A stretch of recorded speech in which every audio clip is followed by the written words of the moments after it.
Hello everybody, how are you? So again, welcome back to all of you in my mathematics class. So in today's class, we are going to study a very important topic in mathematics. Okay, so the topic that we are going to start in today's class is basic proportionality theorem and which is also known as Thales theorem.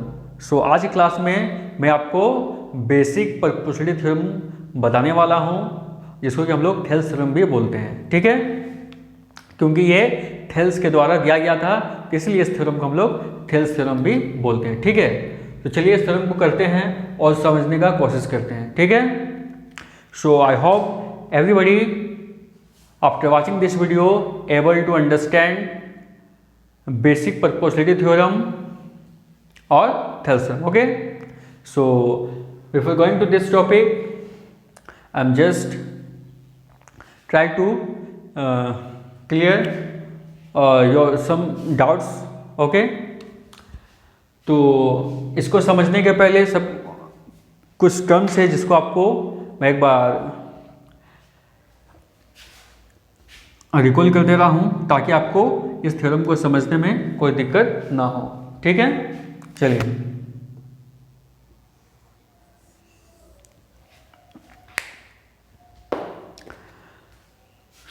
इस theorem को आपको exam में ये पूछा जाता है और for CBSE students this theorem is asked as a basic proportionality theorem, and for JEC students, and this theorem is asked as Thales theorem. Okay, तो मान लीजिए जो क्वेश्चन है फॉर सीबी स्टूडेंट के लिए state and proof basic proportionality theorem. ठीक है, ऐसे इसको पूछा जाता है, और JEC स्टूडेंट के लिए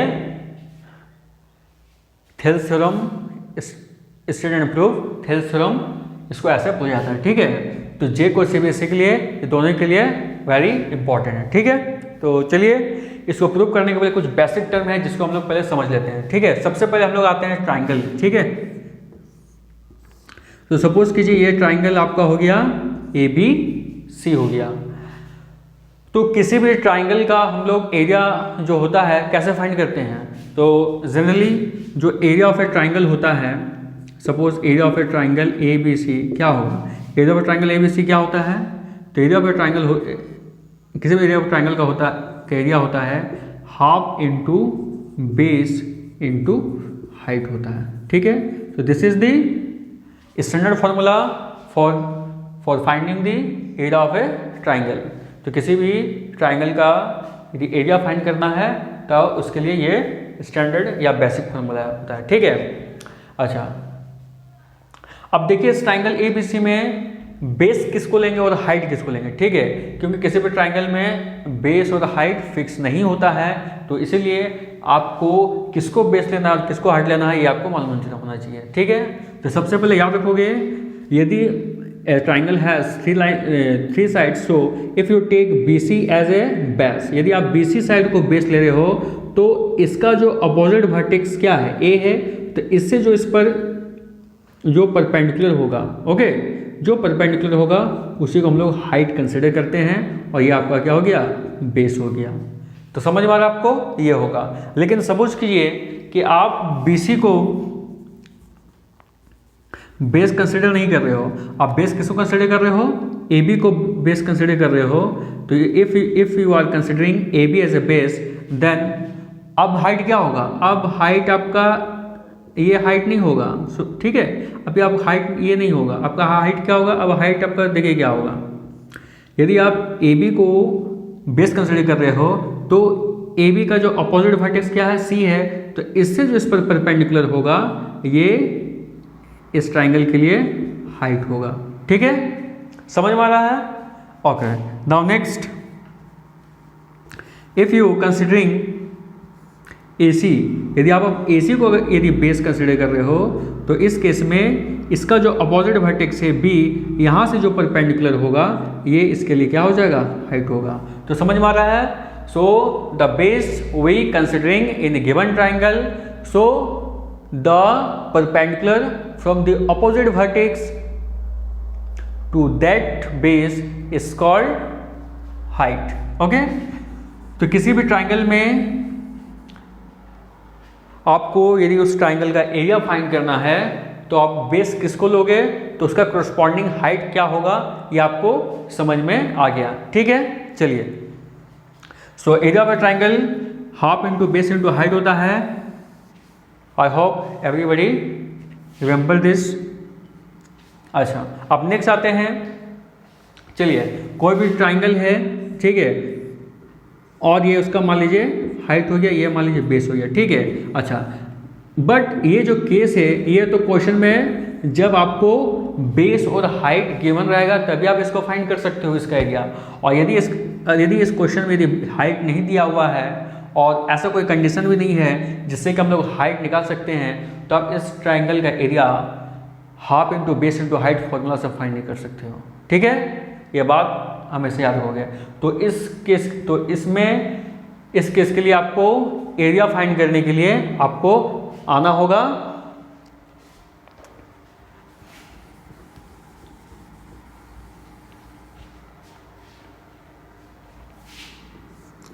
if you remember, if you have studied in the standard 9, if the sides of all the sides of a triangle are given, मान लीजिए कि ए बी मालूम है, B is B and suppose B C is B and A C is C. ठीक है, तो इस case में हम लोग इस area of a triangle A B C का जो एरिया होता था वो हम लोग फाइंड करते थे कुछ ऐसा, s into s minus a into s minus b into s minus c. तो इस फॉर्मूला से हम लोग फाइंड करते थे। ठीक है, लेकिन इस केस के लिए भी हम लोग तभी एरिया फाइंड कर सकते हैं जब ट्राइंगल के तीनों साइड्स गिवन हो। ठीक है, और यदि एक भी साइड्स गिवन नहीं है और ऐसा कोई कंडीशंस भी नहीं है जिससे हम लोग कोई एक साइड फाइंड कर सकते हैं या दो साइड्स अननोन है, तो आप इस फॉर्मूला को यूज नहीं कर सकते हो। ठीक है,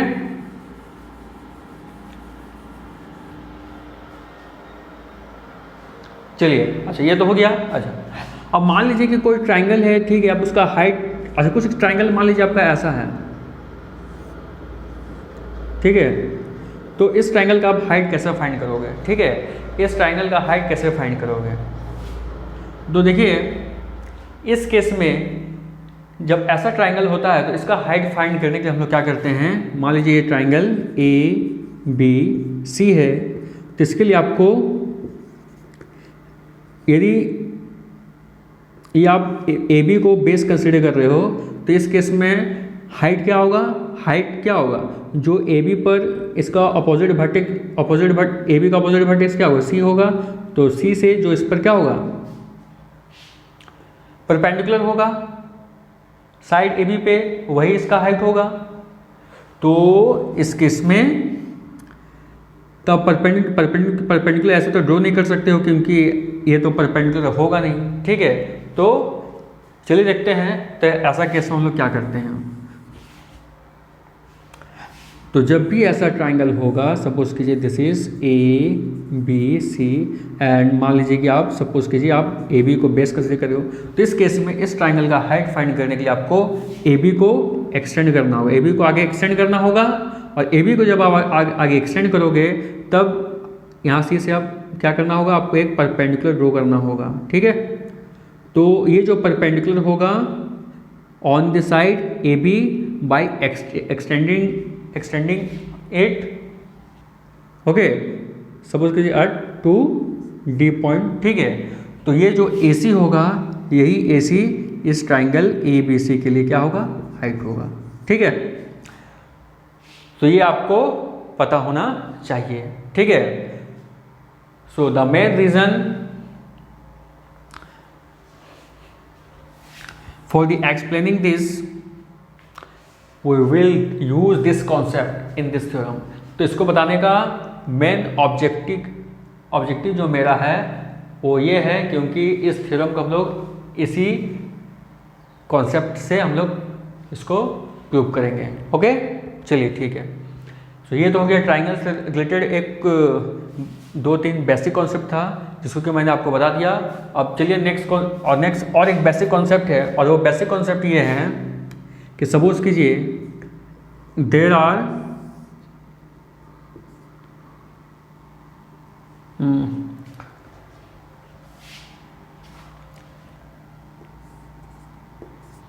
अच्छा, मान लीजिए there are 2 lines L and M। Okay, और मान लीजिए यहाँ पे 2 ट्राइंगल कुछ ऐसा है।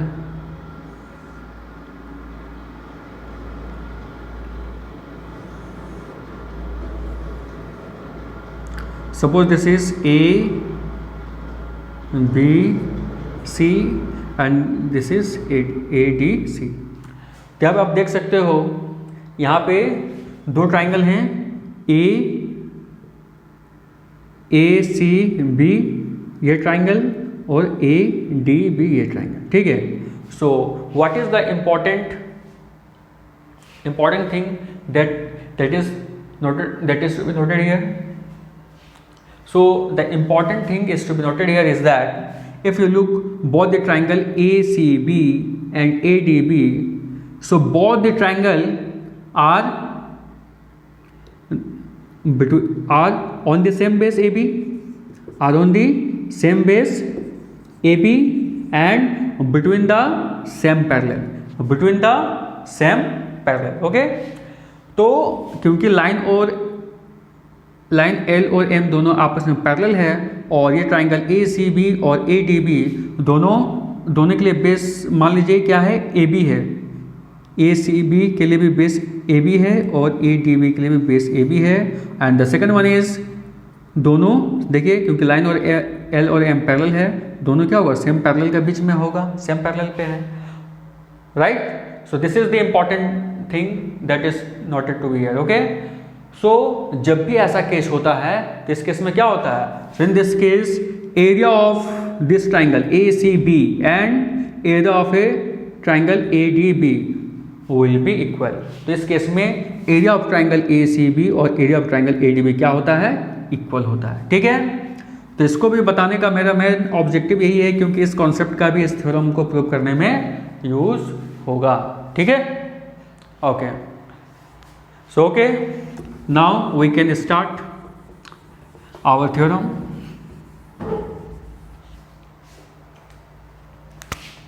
तो चलिए थ्योरम को स्टार्ट करते हैं। So basic proportionality theorem. So basic proportionality theorem, okay,